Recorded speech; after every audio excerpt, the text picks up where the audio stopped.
Catherine McKelwey Hillman was many things. Honors scholar, resident advisor, best friend, and as her autopsy recently revealed, hardcore sriracha addict.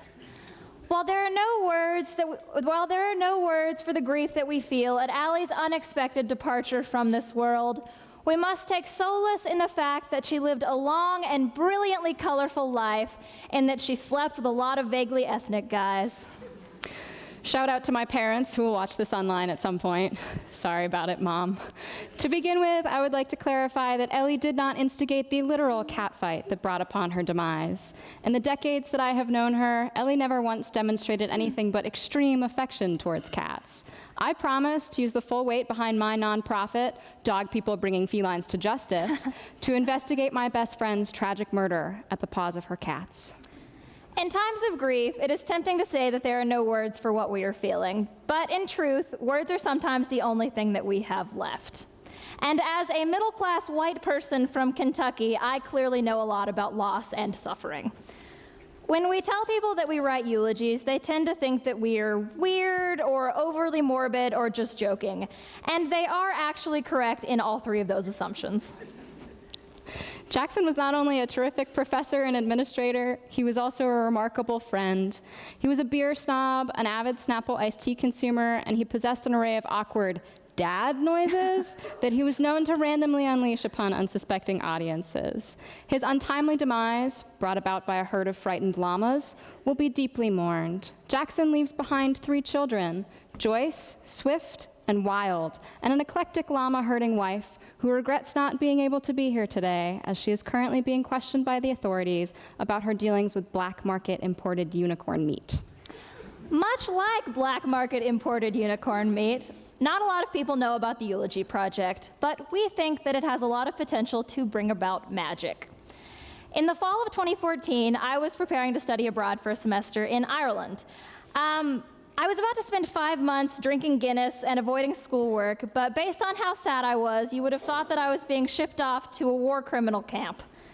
But in a stroke of brilliance and a bitter unwillingness to spend money on each other for Christmas gifts, Allie and I decided to write eulogies as a way of processing my impending departure. Lest you think that this is an inappropriate and outlandish idea that mocks grief and devastation, we hope you'll give the Eulogy Project a chance to help frame the vital human process of recognition.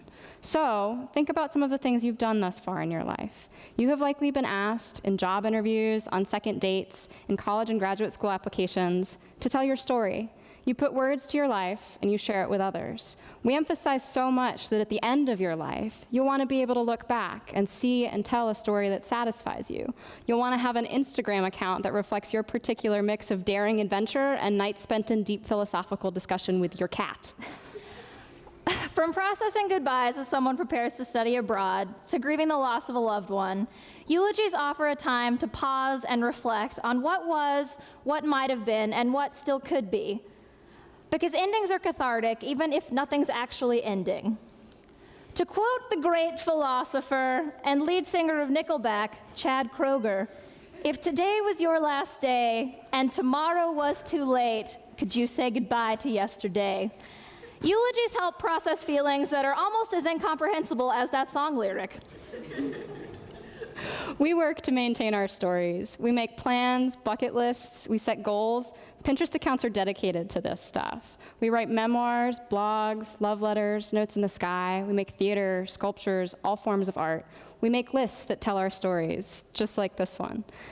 We are comprised of stories, and our communities are built upon them. You get it, the story shit is important. So are the people in our stories, the ones who share in them, the ones who made it possible for us to live them, the random ones you never anticipated including in your life narrative, the hiker you fell in love with, your grandmother, your best friend, your gynecologist. If stories are our lives, people are the often confounding language behind them. So what stories can they and will they tell about you? Perhaps more importantly, what stories can you tell about them? Eulogies are the stories that we tell at the end of someone's life, but we were too impatient to wait another 60 or 70 years until we actually just die to honor each other in this way.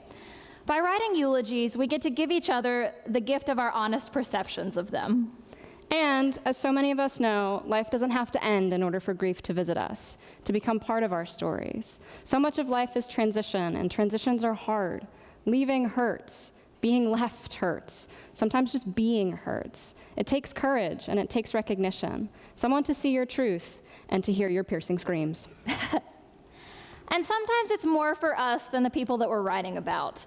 Following the outcome of the 2016 election, I was really upset, and some of you might have been upset too. So I decided to write a eulogy for Hillary Clinton, which was exactly as depressing and lame as you might expect it to be. But it helped us realize something. Maybe writing eulogies could work outside of the group of our quirky friends and the handful of professors who have gotten on board with our unabashed embrace of morbidity. So we did what all self-involved millennials do, and with the help of an incredible friend, we created a website. Because why should we be the only ones who get to kill our friends and laugh about it? After a series of trial runs in a couple different classes with very understanding professors, we realized that the power of writing eulogies could help people aside from just our group of friends, maybe even strangers, maybe even you guys. So, audience of random humans, we challenge you to ask some questions. How do the people you love or despise want to be remembered? What stories will you tell about them? What stories can you tell about yourself? Twitter feeds and Facebook updates aside, faced with the world moving on without you. So, what do you want to do with your life? How do you want to be remembered? A slight twist of our style of eulogy writing is that we write with the assumption that the people we're writing about will go on to live long, weird, adventurous, kind of successful lives. Ellie Hillman left this epic planet the way she signed all her emails, in thanks and peace. Ellie had a weird brain, and she put it to use celebrating the weird brains of others. She identified with the tidal being of the ocean and spent many cumulative hours walking on beaches in inclement weather with others. While she frequently doubted the means by which the system operated, she often sat in awe of creation when atop mountains, when watching the resilience of humanity, or when admiring the complexity of ladybugs. She didn't always get it, but she tried really damn hard. Allie loved airport reunions because she felt they encompassed the best of our ability to embrace one another and to appreciate all that is fleeting. She asked that you practice this whenever possible, especially when it seems most impossible. Ellie Hogg was a bitch. And she relished being called such because it placed her in the company of so many women that she admired. And, as she was always quick to remind everyone, bitches get stuff done. And get stuff done she did. Such stuff ranged from writer to teacher to camp counselor, ruthlessly and very irritatingly advocating for the rights of women and children at every possible opportunity. She believed above all else in the power of a sense of humor to bring about change, and she maintained her sense of humor to her dying days, frequently to a deeply offensive degree. Our eulogies are laced with inside jokes, dark humor, and inexplicable scenarios, because that's how life works. We embellish a tad, but we don't change the fabric of stories. We honor the snags, the terrible planning, the unfinished parts, and the unexpected gems.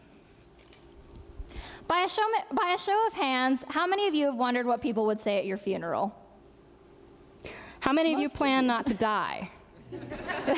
Cool. That's likely not an option. How many of you fear the death of a loved one? How many of you relish the idea of a loved one dying? Whew, we're good. Nobody raised their hands. Yeah. It is likely that many of us have already experienced this kind of loss, and it is very likely that at some point we all will. Would you all lean into the opportunity to tell those you love exactly how you feel about them, to screw up your courage and hold them in simple recognition?